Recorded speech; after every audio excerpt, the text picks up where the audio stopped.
I'm Damon Zell, and this is your Eve Echoes Community News, where we take a deep dive into all the happenings of the week. But first, like always, if you can tag that subscribe button, ring that bell, share and like the video, then of course, you'll stay up to date with everything I do here on the channel. Now, we are trying some new software starting this show with a new microphone, so hopefully it's going to clear up a lot of those audio issues we've had in the last couple episodes. Since I'm always trying to upgrade the channel, trying to give you more quality content and the level of production a little bit more. We're going to possibly toying with the format as well down the road by doing possibly video, actual video, me or an AI. It's all in the works. It's something I have in the brain if I have time to do. If not, we're going to continue on like we are. Now, you might hear some coughing, some raspiness, some wheezing. That's because I am still sick from the nasty bug that my kids gave me. Don't worry about them. They are doing well. They are on the mend. They had this nasty bug called the adenovirus, which gives very high fevers and respiratory distress for anywhere from between 6 and 12 days. The little pilot himself, actually near the end, also had a ear infection and a touch of pneumonia. But thankfully, he's back. He's his cheery self again, running around, causing chaos. And now I'm circling the drain. Well, not circling the drain, but you know what I mean. You know what I mean. Now, I do realize that this video is very late. It's about 2 weeks late. It should have come out last week. I know I put that community post out saying that I was sick and I was going to get the video out by the weekend. However, I did go down again with that virus. And I meant to have the video come out this week, but unfortunately, I was just swamped at work, and I did not have any time to edit the video. So now I know I'm a week behind on the news. So what we're doing this week is something a little bit different. We're going to take that whole episode, which was, last week's news, and everything that happened this past week, and we're jam-packed filling it into one episode. So the last 2 weeks of news is going to be in this video, and we're doing something a little bit different at the end of the video with the contest, because I did have winners already selected, so I had a lot more people submit kills. So what we're doing is we're opening up a third category this week, and we're going to take all those kills that were submitted after I recorded the video, and we're putting them in one category, whether it be PvP or Indie. The top one is going to win a third Omega combo. So without further ado, let's get into the news. So I'm going ahead and re-recording this because there's just so much news that has happened in the last 2 to 2.5 weeks. And I know we've already said it before, but I know I'm behind, but let's catch up with everything that's going on. And let's dig into the first thing that happened. The first thing was one of the allies of Silent was broken up and actually absorbed into AOS. And that is none other than Fire. So, Fire, was a lot of propaganda saying that Fire was being used as a meat shield between the CC and Silent, but from what I was told that they were allies, but not really affiliated in the war. I could be wrong on this, but this is what I was told. And all those allegations of racism and traitors to the Chinese race, not my words, it was their words, basically, they were absorbed right into them. So AOA and SOS ZRQ absorbed Fire, and they are now within the CC, actively fighting against Silent. What else happened? Another great thing is that Hell Camp that was going on within VFK was actually broken up. The CC was able to get all of their cap pilots to undock, destroy the bubbles, and take over that grid. And the next thing they did was dock the caps back into VFK. I know, I'm confused at this as well. I am not a master strategist by any means. I was told by a CCFC that is up within leadership that those caps that are sitting there are right where they want them to be. So that's why they weren't exfiltrated out of that area to another area that was under CC control. Those caps are right where they want them. Now, there's also been a lot of talk about entities that are blue, however, not within the actual war, but are being targeted anyway. One of those corporations being KNGT. And I'm told that they are not part of the war, however, they are being targeted. And basically because what I was told is that they are blue with the Brethren Court is a formality at best, since one corporation in KNGT decided to rent some SOV from them in the Starfish region for their own reasons.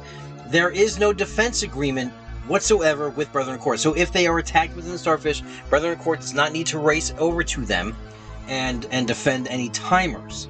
However, again, they are claiming blue, but not within the war, and they're saying that they should not be attacked.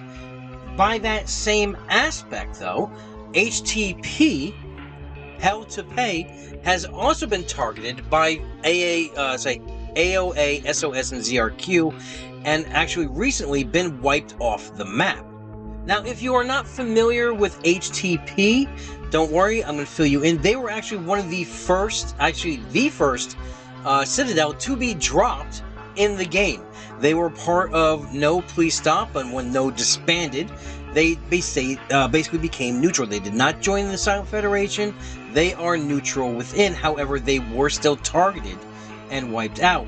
There was a long Reddit post given about how the HTP shipyards were closed until further notice.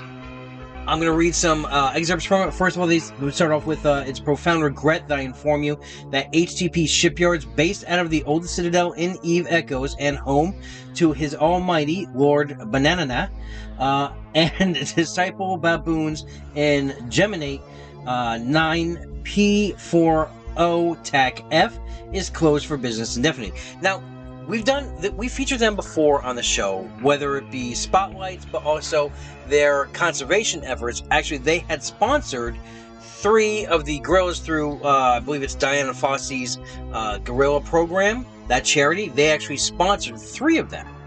They go on to say that a chain of unfortunate events has left them surrounded without any allies to defend the systems that their neutral TBD alliance have been holding. That all of their citadels within Gemini and the Veil are completely within reinforcement, and they were expecting to lose all those systems by this weekend, which that did come to pass. They go on to state that their former Chinese allies that were formerly part of the No Alliance have been coerced into joining AOS, and we found ourselves stuck behind a wall of hostile Chinese corporations seemingly overnight. They go on to state that there was no way for their 4 small corporations to defend against the onslaught of that force. They were hoping that the diplomatic efforts were going to resolve this issue, but again, as we see, that did not happen as well. They go on to state that their TBD alliance has not been in the war. They were actually neutral to both sides of the war. However, that did not stop the aggression that they faced. They state that the TBD Alliance was allied with FIRE, the former alliance of Chinese corporations that were part of No Alliance. The agreement was that we would aid each other in mutual defense and maintain our relationship as we had under No. Crab leadership claimed that we were supporting the Demolition Coalition because of our blue status with the Demo Corps and alliances, as they use our citadels to stage their ships. You will note that the pocket where Yellow Jackets and BBC are currently located are not in the way nor near any of the former Chinese corporations that they were based in the Veil. So I don't know what they're talking about. His second point of contention was that TBD Alliance has a crab company. We saw a HTP member in a demo fleet. These are quotes. This pilot was Polobot, flying a logistic hurricane one time. Polobot was originally a member of HTP who later joined Black Legion, PEW, but maintained his alt in HTP. He was ultimately responsible for bringing HTP into No Alliance. Over the years, under No Alliance, HTP has actively exchanged pilots with Pew, and vice versa. Does that make TBD Alliance a party to this war? With a mere 6 pilots, of which only 2 of them are really ever remotely active, this was ultimately the reason TBD was denied acceptance into Crabco as an option to safeguard our systems.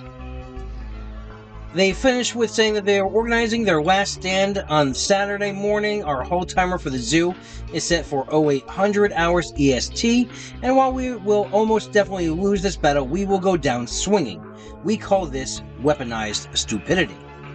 Now, I do know that the Gulag server also tried to raise a defensive fleet to go help out the zoo as well. But again, in the end, that citadel has fallen, and HTP is no longer a solvent entity. And that really is the story of EVE, isn't it? Even if you look at EVE Online, great forces who were there in the beginning of the game are no longer there today. And that is the game, with an ever-changing landscape that is nullsec. Now, the forces of the Silent Federation, or should I say actually the Demolition Coalition, was able to take out multiple caps the last week. I believe 7 in a span of a weekend. And unfortunately, not all of those, according to the post, belong to the Crab Coalition. Sandman, the executor of the OG, basically stated that YMPO are also not in the CC, which I believe were 3 of those cap kills, of those 7. Any cap kill is a win for whoever gets them, so congrats on that, but YMPO is a part of a small Russian alliance, Risk, that only has 3 citadels, and I don't believe Risk has ever participated in any server wars, including this one. They were living in pauses and stations until a few months ago. So I think they were pretty shocked and honestly unaware of how to react when EQ and CRB started attacking their citadels and dropping caps on them. Hence the cap losses from their unorganized members trying to frantically protect their citadels. And in a nutshell, that is this war. Because it basically encompasses, I would say, 90% of the server, 90% of null. And the way both sides are treating it right now, that if you're not blue, you're going to get shot. So that is basically the unspoken rule in all of nullsec. You know, not blue shoot at policies basically go for everyone. So if you're not in this war and you're not aligned on either side, just know that you could catch a few strays. Now, I know that the CC side is taking out basically structure after structure after structure, so we're not really highlighting a lot of those, since the Demolition Coalition isn't really on the offensive, and I'm going to take strays no matter which side is on this, and I understand that. But there is some things I do want to show, that the CC is now actually taking structural losses as well, as one of the citadels belonging to Trimarch had fallen to members of Beasts of the South. This was the citadel in Aquarius in system KTAC-ZOV4, and the citadel kill was worth 15.8 billion. Now, I am sorry that if it seems like I'm giving you the Spark Notes or Cliff Notes version of everything that happened in the last 2 weeks. There's just a lot of news to kind of get through and bring us back up to date so I can start getting out regular broadcasts again. Now, there was also a massive war, a massive battle fought in the system of... And again, this battle happened in VFK. It featured almost over 700 players, and it was another one of those big, gigantic fights that usually define wars. But again, 3 years into this game, we are plagued with UI bugs, blackout screens, and complete lag in massive battles. The one thing that defines EVE, what they advertise on, is these massive player battles. But how can you have them if no one can actually experience them? In fact, some video actually shows that whoever wasn't in the fleet with them just disappeared off of grid. You couldn't even see them to target them.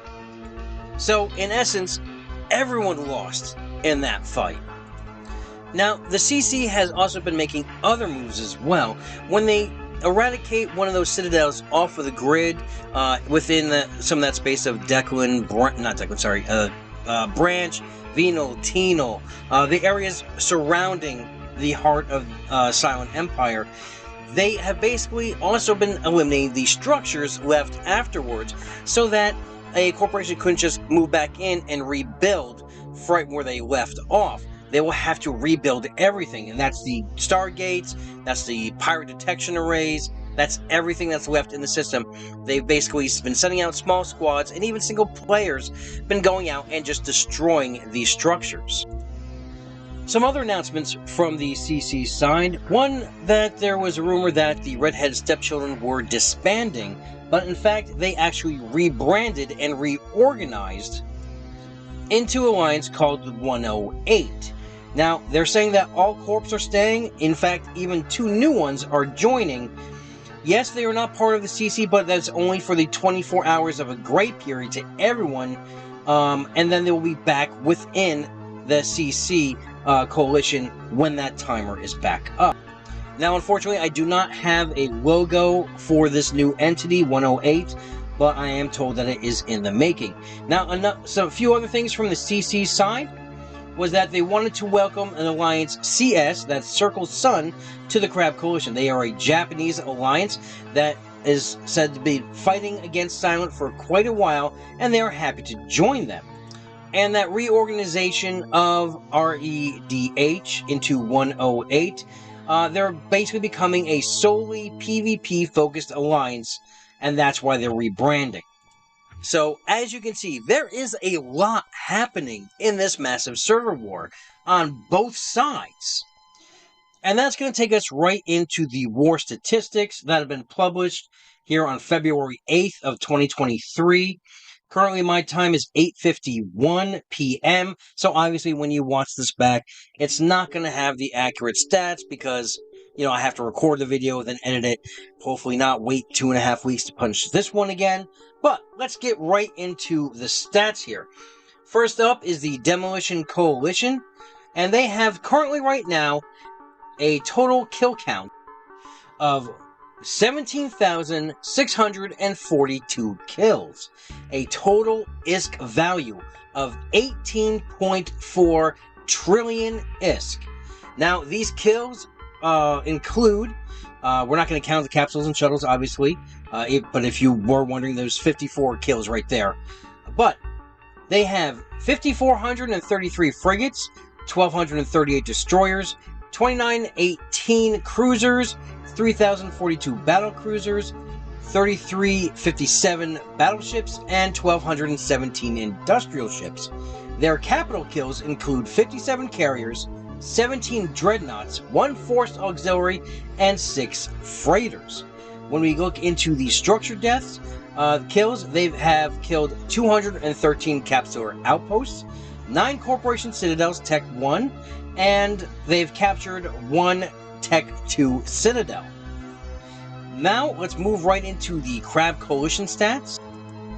And we are looking on the Crab side of 14,454 kills, a kill value at 13.5 trillion ISK. Now, their regular ship kills counts, including capsulars and shuttles, which we don't count, but those are 64 of them right there. We are looking at 5,738 frigates, 998 destroyers, 1,882 cruisers, 2,013 battle cruisers, 2,371 battleships, and 748 industrial ships. Their capital kills include 19 carriers, 23 dreadnoughts, 2 freighters, and 1 jump freighter. In the structure category, we're looking at 525 capsular outposts, 77 Tech 1 citadels destroyed, 43 Tech 2 citadels captured, and 17 Tech 3 citadels captured. So it's an amazing amount of ISK that has basically been deleted from the game on both sides. Now, this is record-breaking for this game. In fact, even for EVE Online, this is some serious numbers. Now, I've heard a couple people saying that we should basically push this out to game blogs and other things where we could possibly drum up more interest in the game. So if you guys want to take that on you, contact IGN, contact any game bloggers you know about, and let them see how much has been killed in the basically this past year, because this war started right around, I believe it was the beginning of December. So within 3 months, there's thousands of dollars just gone. So let's turn to the other side of the map and look again at the war in Fountain that is RETC and Myth versus Boop. With Boop's hands full in the north in the war against the Demolition Coalition, RETC and Myth have been taking advantage of that absence to hit the timers on those citadels. Now, always when it comes back down to either an armor timer or a hull timer, like they did get in about a week and a half ago to DBRN, they got the hull timer down and was planning to eradicate the citadel in DBRN. With a fleet of 33, they were stopped by a Crab Company defensive fleet of 240 plus. Now, they were at extreme range and were still hitting the citadel. However, when 8 long-range sniper-fit nags popped onto the grid, they started popping off and destroying the attacking fleet. When the fleet of 33 was down to 11, the op was called, and Myth and RETC and friends did vacate the system, giving up that timer, which they got down to about 40%, and the day was saved for Boop. Now, Boop also lost one of their citadels in the north to the forces of the Demolition Coalition. However, they didn't much care for it because it was a stolen Intosist citadel, which they stripped down to back to a T1. And as it was stated, that Mario on the Echo's Mobi killbot does not take in consideration blowing up your own soft, so you won't get any points for that on the Demolition Coalition side. But they went on to say, thanks for freeing up a citadel for Boop to Intosist another. And I'm told that RETC and Myth have taken this to heart and decided to eradicate their homeland to help them in their future move to the north to help with that endeavor and that objection of wiping Silent out. Now, they say persistence and patience go in hand, and RETC and Myth did have both as they attacked, again, the citadels within Seder that are held by Boop and was able to get themselves another hull timer. Now, this one, they were able to secure the kill, and this marks the first destruction of a true Boop citadel in their homeland. Themselves did offer up a defensive fleet, however there was no Crab Company to save them as they had multiple objectives and operations in the north at that day, as well as a large battle going on. The Boop Citadel that fell was in CTEC N40D to the tune of 14.8 billion. Since then, another citadel belonging to Myth was dropped in that area.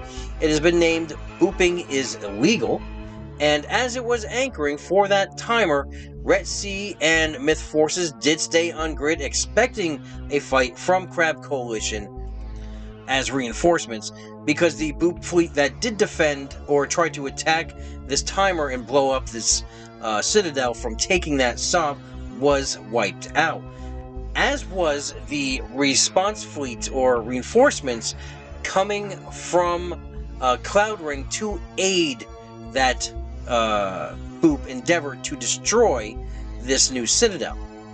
They were caught by Beasts of the South and Demolition Coalition, and in an amusing video, I say amusing because what I believe happened here is you see on these nightmares their shields just disappearing. Now I do not know this for a fact, but I am wondering if this is caused by the ECM warhead passive skill on the missile implant. How when it is unlocked, it can cause modules to shut off. The fight started in system OTAC DHW8 within Cloud, and as nightmare after nightmare fell, the rest of the fleet did evac into the adjacent system. Now, the fleet that cut them off, primarily by Beasts of the South and Demolition Coalition, did follow through and start taking them off of the grid. Now, when there was no hope to win that fight, the retreat was sounded, and the Crab Coalition forces did starburst and log out. Now, this does mark a first time where the Crab Coalition is going on an offensive in a separate war against RETC and Myth, and not just defending Boop's citadels. This was an offensive attack, an operation to take out a citadel that was already laid by Myth forces. Now, this does lead one to speculate, is the CC going to now have split objectives of not only burning Silent and the Demolition Coalition out of Declan, but also turning their focus to Fountain and taking out the small entity of RETC and Myth? Since the destruction of that Boop Citadel in C-Tag-N and the subsequent dropping of the Myth Citadel in that system, Crab Coalition member EXDS has put out a PPK contract against RETC and Myth to the tune of 10 billion ISK. This contract is running from the 7th to the 14th, and it is either going to be up until that date or until the funds are exhausted. We'll be keeping an eye on everything that is going on in Fountain and to see what happens next with the CC in this separate war aside from their ultimate objective. I guess we really didn't have to wait to see the intentions of the Crab Coalition as their +8s and +5s set upon RETC citadels in the early Eastern hours and brought both the armor timer as well as the hull timers. Now, this doing so was not just defending Boop. This was an actual offensive against an entity that was not in line with their war objectives. Those that are wondering what I'm talking about, the war between Myth and RETC and Boop has preceded the coalition's forming to go against Silent. This all stems from a non-aggression pact that was violated on Boop from them dropping a citadel in KVN, which kicked off this war that long preceded the server war that we are in now. And they went on record basically saying that the Crab Coalition was only there to back up Boop defensively and not in offensive maneuvers in a war that they were not a part of. I guess it seems they did go back on their word and are basically involving themselves in this war. So what is RETC and Myth to do? Well, they would not disband and join the Crab Coalition. No, they went ahead and joined the Demolition Coalition, which henceforth has now been renamed to Razzle Dazzle. In fact, I was told that the dreaded meme of Razzle Dazzle was sent to Oyzer as soon as they stripped the armor off of RETC's citadels, which was basically announcing that now RETC will be entering into this server war. During the attack of their citadels, one RETC member did go ahead and yeet a Moros for personal reasons, and that Moros was worth 73.5 billion. Again, we spoke to this player. The player did say that he did yeet it for personal reasons, as he will be leaving the game for a small stint of time. However, this did not deter RETC as they clapped back by taking a Crab Coalition Warquel in the amount of 89.3 billion. And now with the inclusion of RETC within the coalition, now named Razzle Dazzle, we do have new sets of stats. So currently right now, the new stats are for Razzle Dazzle 2.0, total kills are 18,337 with a grand total ISK value of 19.2 trillion ISK. That gives a ship kill count of 5,627 frigates, 1,284 destroyers, 3,051 cruisers, 3,154 battle cruisers, 3,500 battleships, 1,291 industrial ships, 58 carriers, 18 dreadnoughts, 1 force auxiliary, and 6 freighters. On the structure side, we still have 218 capsular outposts, 9 Tech 1 citadels destroyed, and 1 Tech 2 citadel captured.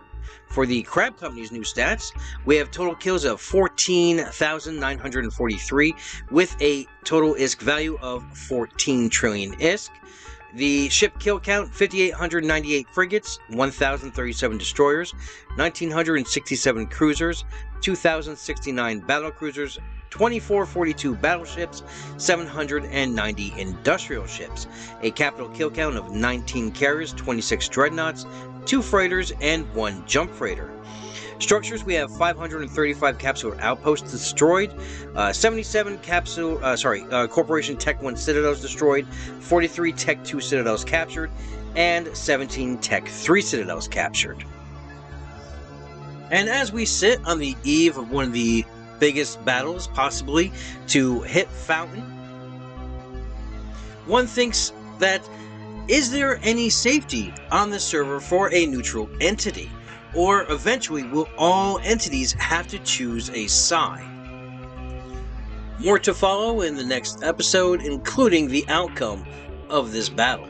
Well, as you can see, we did not have to wait, or you didn't have to wait for the next episode because I have all the details here. I figured, what's one more day, right? Plus, you know, my life is crazy as hell. But let's get into exactly what happened in the battles for RETC's Sov. Well, the coalition, the Crab Army did not disappoint. They brought a fleet of between 250 and 300 to take RETC's citadels away from them, while RETC formed with allies a massive cap fleet, as well as backup from Myth and Silent forces. Wolf also lended a hand by landing some Dictor bubbles to slow down the massive fleet that was rolling into Fountain, and then later reshipped to come help in the big fight. Now, initially, the fleet was set up on the AH gate within 5-7, the first spot of their citadels, awaiting the fleet to engage them on the gate. Now, I'm not part of leadership, so I don't know what happened with the call, but the call was made to move the caps one jump back and foregoing the 5-7 timer in favor of all the other timers. The cap fleet and sub-cap fleet again subsequently stayed and staged in V6 on the 5-7 gate, awaiting the Crab Army to finish maneuvers and come back. Scepters from the Crab Army kept the station paused while awaiting their sub-cap fleet to arrive. They subsequently then took the hull timer and then intosed RETC's citadel in 5-7. That timer will come back up 1 week later, next Sunday, so we'll have to see exactly what happens in that situation. Now, defending the rest of their Sov, the Crab Army did actually enter V6 and give a fight to the standing cap fleet. Now, depending on where you read, or what you read, or which videos you watch, there are varying opinions about this.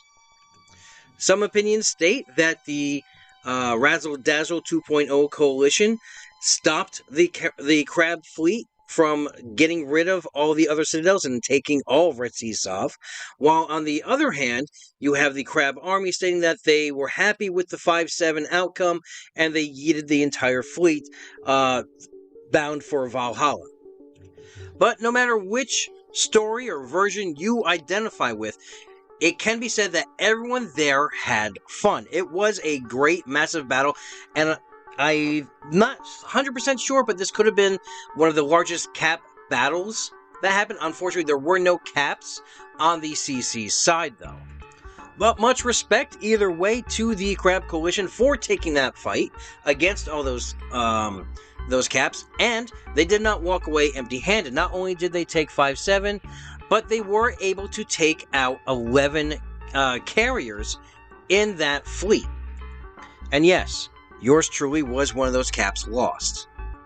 But again, it's fine, because it was one hell of an epic battle. Now, the only problem that we did have, and what a lot of us are actually contacting NetEase about, is even with a smaller number of pilots in the system, it was about 400 plus in one system, there were still issues plagued by lag, black screens, grid desyncing, and forever cycling modules that would not activate.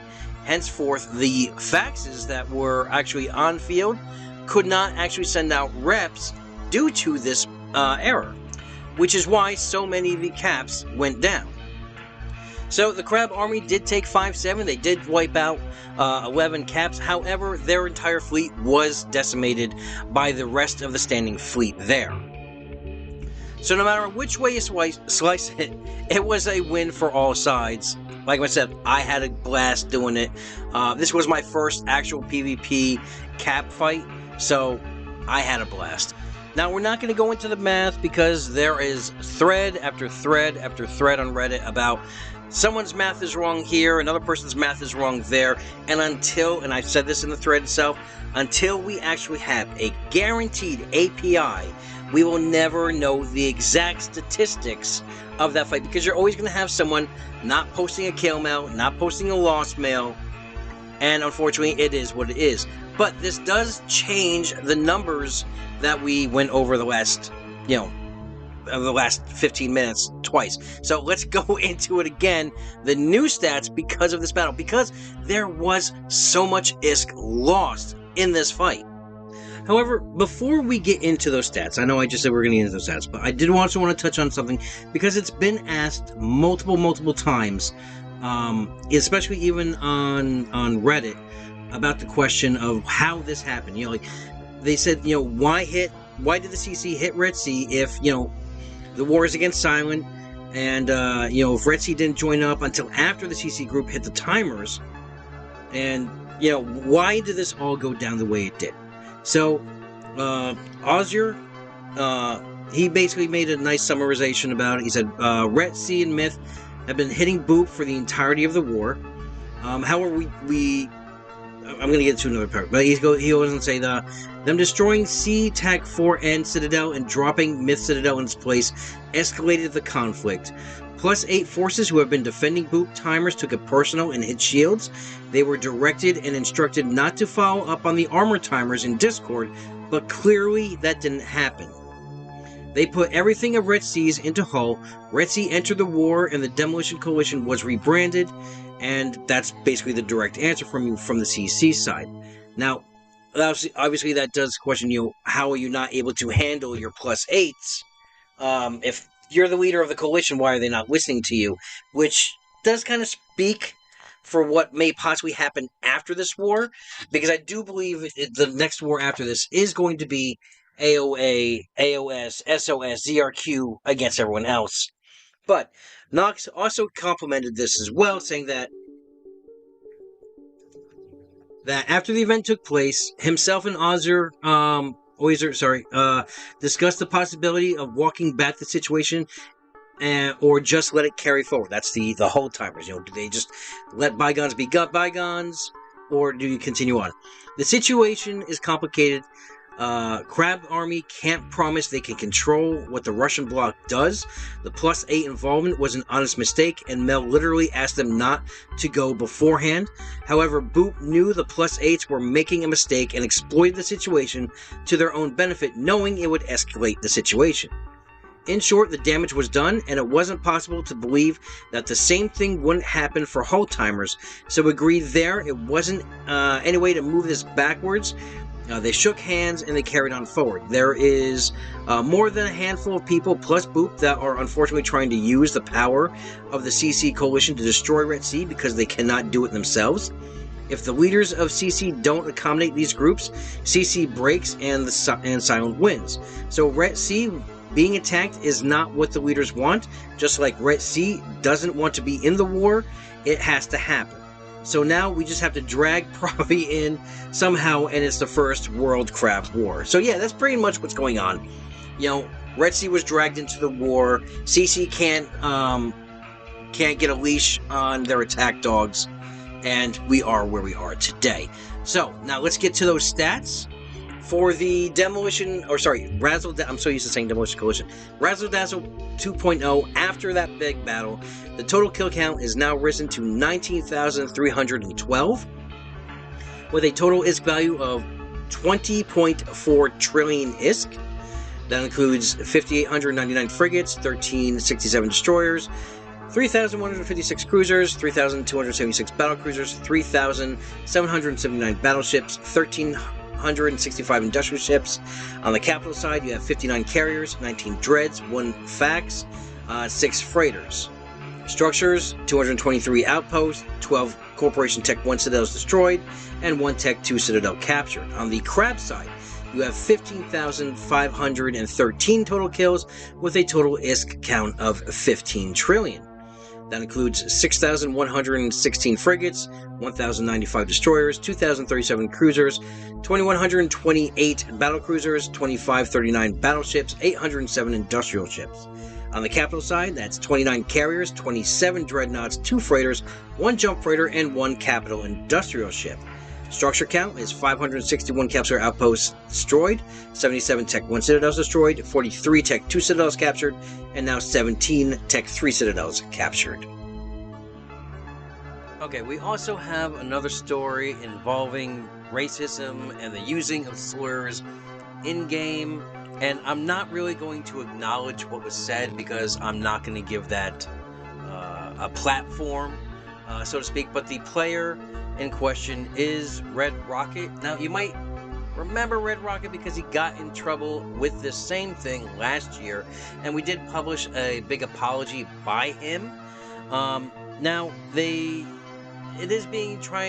are trying to paint this through the war of, okay, you know, we know the racism, stuff like that with AOA, SOS, and all that. And now Red Rocket was affiliated at one point with Silent Federation, and they were trying to say, well, you guys are just as bad.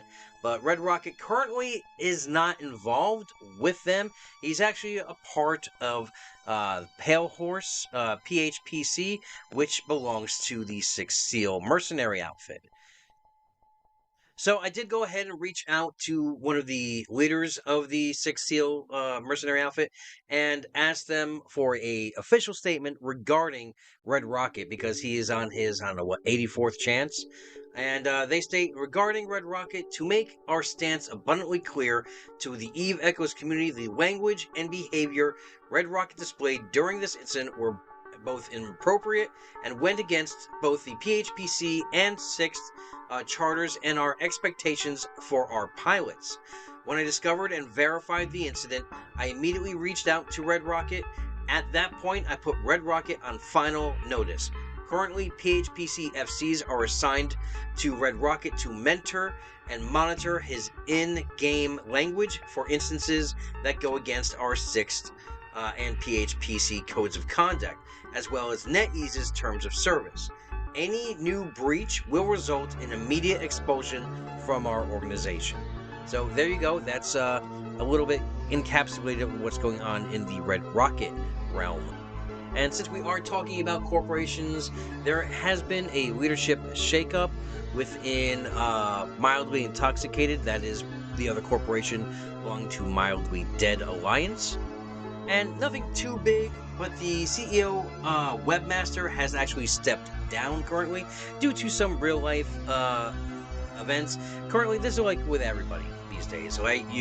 There's instances where just you have so much going on outside of game that you have to take a few steps back and take care of your business, take care of what is important outside the game. Because remember, this is a game. I know EVE is life, but again, so currently right now, Casper is stepping up to be the new CEO, and when Webmaster is all situated again and he's got time, he will take over those reins again. But we all do it. We all do it. Like myself included. My life is so busy right now. It's you guys. It's hard for me to even put out videos every week. But yeah. So that's the situation right now. We all wish the best to them. Nothing's gonna change. They have a great leadership team over there. So we wish them all the best. Now, Fountain and the North aren't the only places where war is being waged currently. As we can see, Null is very healthy with PvP. In fact, there is actually a skirmish right now between AAA Ad Astra and the Providence Coalition. Now, I'm told that this isn't so much of a war, but it's just healthy content going on, and that the reason this is happening is that Provi put a bunch of POS player-owned stations or outposts in 3/4 of the systems within Catch, basically AAA's backyard. So I'm told that in retaliation, they're just roaming them since this happened for about a month now. And they say, but in the same time, we are part of Crab, so we have to keep focused on the actual war. Now, I also did reach out to the diplomatic services of Provi to find out their official response, basically telling them that AAA stated that Provi illegally dropped POSes within the region, and that's the reason for the hostilities. I was met with this map as their official statement. Now, I might just be tired and overworked, I don't know, but I really do not understand the statement. But it is Provi, so they will be our future overlords. But if anyone can actually make heads or tails of this and what this actually means, I'm taking it, as one side is here, the other side is here, and there is the neutral section, which I guess is Catch. I'm not really sure, but if you guys know, let me know in the comments or DM me on Discord. Now, I was contacted about another conflict, which seems to be starting up in that area within the Server Coalition War, but it is aside from that war. It involves the Alliance ESCA, which is allied with Void, or kind of like a sub-chapter of Void, from what I'm told. Now, the person contacting me stated that they were a high-ranking member in ESCA, and they had left recently due to exposed corruption within that alliance. He states that their alliance leader had plotted to kill Blues to further his own position, and now that alliance leader has declared war on this member and turned the entire alliance against him. He says that the kill, which I'm showing right here, which is also going to be in the solo industrial category of the contest, this kill of a 18.1 billion Charon freighter was his first kill in his personal campaign. They say they took down a POS of his, and that's how this all started, and recently killed also a bomber of his. He is planning to bring more attention to this conflict and the fighting within this region, and he'll be continuing to give me information about his war that is going on here. Now, due to this, I did have to contact ESCA leadership to find out their side of the story about what's going on. When contacting Harry Sack, he said that if this is the stuff from the member The Glorious, not only, I'm sorry, I'm butchering her name, so sorry, that this is old and dead news. However, he did mention some information about a mini-war going on with ASJD, and that there is an internal dispute between ASJD and Void that ESCA is catching action from as allies of Void and the inhabitants of the Cache region. However, when I did tell him that it was from Vel, he did say that Vel was a former ESCA member that went nuts about 2 months ago and self-destructed within the Alliance. He did a bunch of stupid things and caused drama. He took about a month-long break from the game and is now back trying to relive the old since dead drama. Basically, he was a former leader that leaked privileged leadership strategy conversations to allies in an attempt to harm the Alliance so he could gain power. He pissed off everybody because he was constantly abusive and was kicked as a collective action amongst the leadership of the ESCA. Everything he leaked to the allies was disclosed to the allies prior to him leaking it, as it was clear that this is the path that he was headed down. The relationship was maintained but damaged, and ESCA is diplomatically weaker because of his action. But ESCA is still strong, unwavering with its allies, and this ally regardless. He goes on to tell me that he is one lone guy, completely isolated at this point, and he does not expect much uprising from one player. He goes on to say that ESCA is a small alliance. There is no corruption, as there is nothing to corrupt. We are not wealthy, we are not huge. We are just a small group trying to grow. Our taxes are low. We do not have any corrupting structures within the alliance to be perverted. That is, we don't have a vast resource to squander either in material or wealth. Whatever the corporations have is what they have built on their own, but we are not a collective in the sense that it is pooled to be stolen. Each corporation is as strong as it chooses to be according to their own means of existing. If anything, we suffer because I am not dictating hard rules and structures and allowing corps to thrive as they will with the normal general rules of don't be an asshole, help each other defend, and maintain the same standings. In regards to that freighter kill, he says that he is likely still having alts, blue alts, that they had not purged yet, so once all those are whittled away, it would just be another red in their space without blue on blue intel. Again, he was quitting, his words, so we didn't make a witch hunt out of purging him, just kicked and set red because of the treason, and that was that. But now he's back and pinging me, and I told him to speak to our Diplos respectfully and negotiate getting assets out if that is his goal. But I am done talking to him one-on-one, as I have wasted months of my life trying to work with him, and through his issues I am no longer care to waste any more time. So that's the story regarding Vel and ESCA. It does sound more of like just a disgruntled corp mate getting back at a corporation. However, I will report whatever comes out of this if Vel gets allies and they attack in mass, or if Vel himself is able to succeed in his one-man campaign against ESA. Either way, we will report it.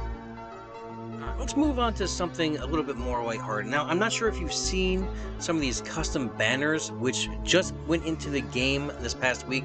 Now, these are past winners of the Inscription of the Galaxy, and some have been waiting forever to get their rewards from coming in the top couple spots within the Inscription of the Galaxy. Now, I'm not sure if this is definitely not the one that happened last month. I think this is actually 3-4 months ago, because I remember StarCats saying that they've been waiting on theirs forever. But as you can see right here, there's some great ones here. This is from a corporation SOS. This is the ECNC. Little anime waifu there on this one.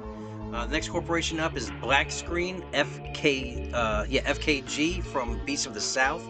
It's a nice custom banner right there, right, guys? Grill driving the nag.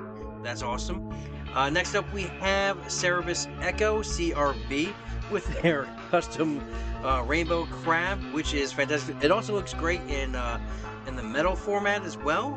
The custom medals that they were able to get. And lastly, the one I've seen is StarCats, which is just some great artwork here. And this is great artwork by everyone involved who's gotten these banners.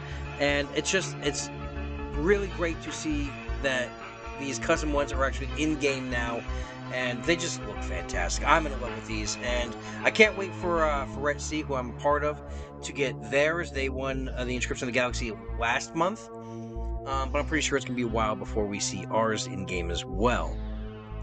And next, I also want to give a shout out to another content creator. We're going to do a content creator corner here, and this is for a lesser known content creator, but he's been putting videos out for well over a year now.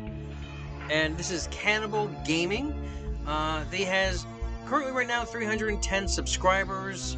Well, 311 because now I just subscribed as well.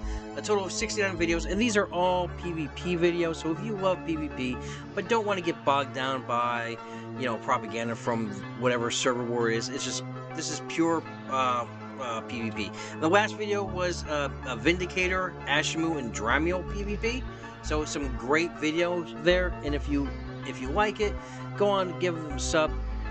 Most of his videos are not watched by subs. He got 89% currently are not sub. So as a favor to me, go on over. It doesn't take anything. Give a subscribe, give a like, and just enjoy some just pure PvP. There's also another content creator out there that I want to give a shout out to, because they've been producing videos for a while too, and they always send me videos. Now, there's not a lot of videos on this channel. There's only 9 videos on this channel. There's only 32 subscribers. So do me a favor and just hit them up, give them a little subscribe, show them some love as well.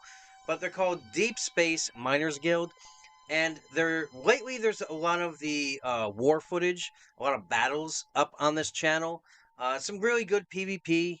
But if you are into the war side of battles that aren't necessarily out there, I would go ahead and check this out. There's some great footage, some good production on this.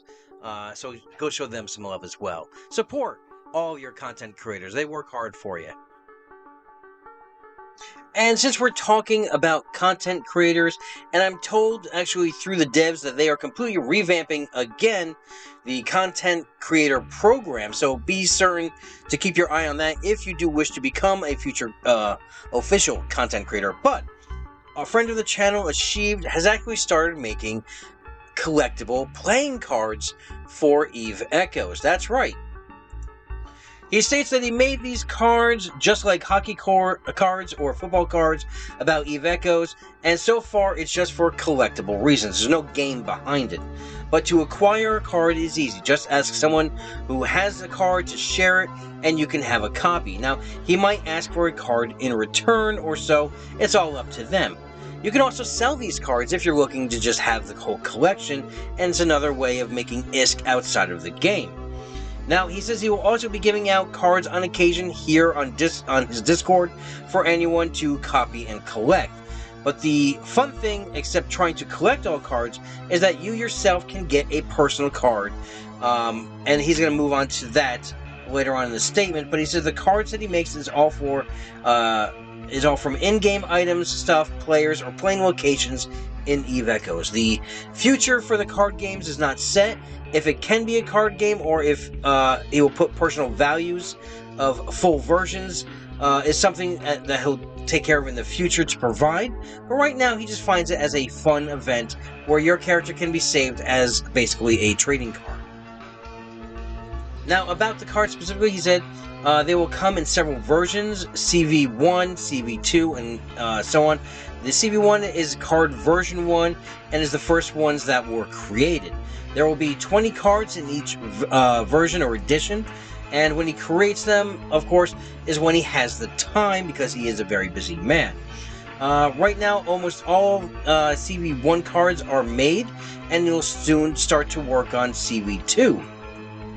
However, if you do want your own personal card, he will do it for a small price, but he says, but not too small because he can't have like 1,000 requests. He quotes, I would not want to spend all the time at one time just making cards and not making videos. But if you want a personal card, then ping him on his Discord, and he can make one for around 100 million ISK. You'll have to answer a few questions, provide him with 2 personal in-game images as well. Now, since these are trading cards, don't just throw them out there willy-nilly for people to just copy. If you do want to show off your card, he says put a watermark on it so that people know it's not the clean version. And to get the clean version for their collection, they'll have to either ask you to trade or so on, or get it from Asheeved himself. He also states that he will not be selling your personal cards to people who ask, but he might gift them when they are ordering a personal card for themselves. Now, as you can see here, this is one that he gave out just this past weekend for the nano competition that he had. Obviously, he has the watermark bricked on it, so you can't just, copy and paste it. But the winner of that competition was I Surrender, and this is a winner legendary card. Now, he did also make one for myself. As you can see here, it's pretty cool. It shows my Tropical Thunder Apoc Striker. It shows my kills, my losses. We left my wealth up to question because we all know I don't make much. I don't have time to rad or anything like that, so I'm pretty much not wealthy in the game. I get a power score of 8 and a defense of 7 and a danger of likely. My special ability is finding the dirty laundry on your corporation, which basically means -3 on enemy defense. And then my personal quote, we are all one vision, one purpose, one front. But it's very cool, and I love this idea that he's putting out. And if you want to hear more about him or see more about him, go on over to Asheeved Discord. I'll put a link to it in the comments below. Also, those of you who are wondering whatever did happen to Tahini, because he seemed to drop off the map and not in-game, he wants everyone to know that he did start a second business. He's married with 2 kids, so life is full-time at the moment, but he will 100% be back soon once the second project is hashed out a bit. He is also having withdrawals from PvP, and he misses everyone in the game. Okay, one more quick story before we get into the what the fit, and it's something, I guess, heartwarming, or what, I don't know, I just find it funny. Any of those people who lived out in the Great Wildlands or branch areas that had to pass through NTAC NRail, have always had to deal with Bazi, Jita, always sitting there with his gate camp in his revelation. Now, what seemingly have happened is that someone else slid into his spot with a revelation and started farming as well. Well, I guess Jita didn't take kindly to this because he moved his revelation in along with his 2 alts and actually took out that other revelation. So the fight over the NRail farming spot, I would call it, the gate camp that's permanently always there, has been won, and Jita got his spot back. So let's move right into the what the fits. And today we have a camp pilot who was just looking for that little bit of extra juice for his revelation. And when I say a little, I really mean a little, because it had a small capacitor battery in the low spot. I mean, on a cap, what is this really going to power? Anyone? Anyone? Maybe the coffee maker, possibly? Alright, next. Have you ever watched Inception? Well, this pilot must believe it, because here is a Badger 2 with some Badger 2s inside it. As Exhibit might say, yo dog, I heard you like Badger 2s, so we put some Badger 2s in your Badger 2. Alright, next we have a Hurricane pilot who enjoys mixed offense comprised of lasers and autocannons. So you can take the Mimitar out of a Mar, but you can't take their lasers, I guess? I don't know. Sound better in my head. Okay, next the Slasher 2 Interceptor pilot drops cannons favored by that faction and shows their love for missiles and with these small Navy launchers. And lastly, we have a Rattlesnake pilot that enjoys PvP and PvE, possibly at the same time. Let's look past the one odd large rapid missile launcher and look at the blue scanner with the webs and point, and also the 3 auras in the lows. Alright, moving on, before we get to the big kills, I do have an honorable mention, and that is for this Naga 2 that was taken down by an Ibis. Yes, this 418 million Naga 2 battlecruiser taken down by a lowly 27 DPS Ibis. Alright, right into the big kills, we have 6 Seal starting us off with a 5.2 billion Vindicator kill, a 20 billion Nestor kill, as well as a 17 billion Charon Freighter kill. Florida Man gets a 6.4 billion Rattlesnake kill. X Corporation gets a 18.9 billion Charon Freighter kill, as well as an 18.8 billion Barghest kill. The Fate Alliance gets a 6 billion Vindicator kill. Brethren Court gives us a 6.3 Balgorn kill, and a Nereus 2 kill worth 14.1 billion. Mildly Dead also gets themselves a Barghest for worth 15.6 billion. AAA Ad Astra gets 5 Vindicator kills, one at 9.7, 6.4, 8.2, 5.2, and lastly 5.3. They also got themselves a 6.3 billion Balgorn kill, as well as 2 Barghest kills, one worth 16.2 billion, the other worth 17.7. Equilibrium gets themselves a 22.4 billion Vindicator kill. Void shows up with a Nereus 2 kill worth 6.9 billion. Now, obviously, a lot of these were from before when I got sick and everything else. I couldn't possibly add in every big kill that's been sent to me in the last month. Otherwise, this show would be 2 hours long. But let's get into the cap kills. Again, it's, selective. Cap kills. We have Serenity from Provi with a 47.4 billion Moros kill. Lulz, part of the Sino Alliance, with a 49 billion Revelation kill. AAA, Ad Astra, gives us a Rorqual kill worth 87.4 billion. X Corporation gives us a 44.4 billion Moros kill. The Space Cows give a 37.4 billion Nidhogger kill. Loco gets a 33.9 billion Nidhogger kill. And Brethren Court gets a 33.5 billion Nidhogger kill. Now, I don't know what the story is on this. It could be a stolen kill, obviously, because you usually do not see Brethren Court working with Pew, Nilf, X Corporation, all them. And now we're going to get into everyone's favorite. That is the Omega giveaway. I'm giving 3 categories this week. Now, obviously, as I said in the beginning of the video, we have the regular solo indie, we have the PvP category. Now, those were done before I got sick and before I got swamped at work, so those are already established. But I also opened up a third category of the top 10, top 11, 12 kills that were sent to me. And that one is also going to win an Omega combo. But going right into the solo industrial kills, we have Tofanofu with a 1 billion Badger 2 kill. Taurus Bell with a 4.2 billion Badger 2 kill. Bloodfart 3 with a 5.6 billion Outpost kill. Thin Mints with a 8.2 billion Stargate kill. Velgalonius with a 18.1 billion Charon Freighter kill, and winning in this category we have Sergey 1990 with a 26.1 billion Badger 2 kill. Congratulations. Moving right into the solo PvP, we have Will Suck for Plex with a 1.7 billion Hurricane Guardian kill. Freedom Load with a 2 billion Roke kill. Sharika Dario with a 3.4 billion Macario kill. Kenny with a 3.6 billion Macario kill. Ron Solo with a 4.153 billion APOC Striker kill. Rajan TDWL with a 4.159 billion APOC Striker kill. Freeze Police with a 4.6 billion Nightmare kill. Show Me Your Sits with a 5.3 billion Roke kill. ODPS Legend with a 5.9 billion Stratios kill.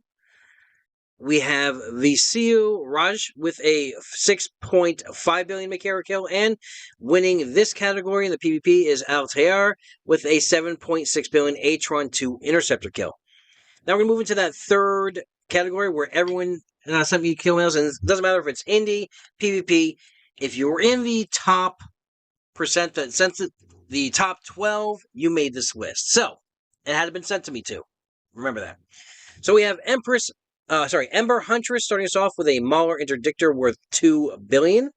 We have Mistrix Meow with a 2.4 billion Tempest Striker kill. Tim HDS with a 2.7 billion Atron 2 Interceptor kill. Overfill with a 3.1 billion Cinnable kill. Lee 1 with a 5.2 billion Dramiel kill.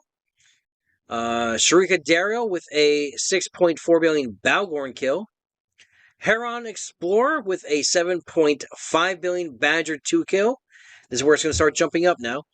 Jean-Pierre Hamster with a 15.3 billion Bargist kill. Deep IO with a 16.2 billion Atron 2 Interceptor kill. Captain Cena with a 18.6 billion Executioner Interceptor kill. Leela P with a 54 billion and 490 million Moros kill. And we have Scramit with a 54 billion 630 million Nidhogger kill. Now that could be 63 million 630. I don't have. I'm just looking at my notes here.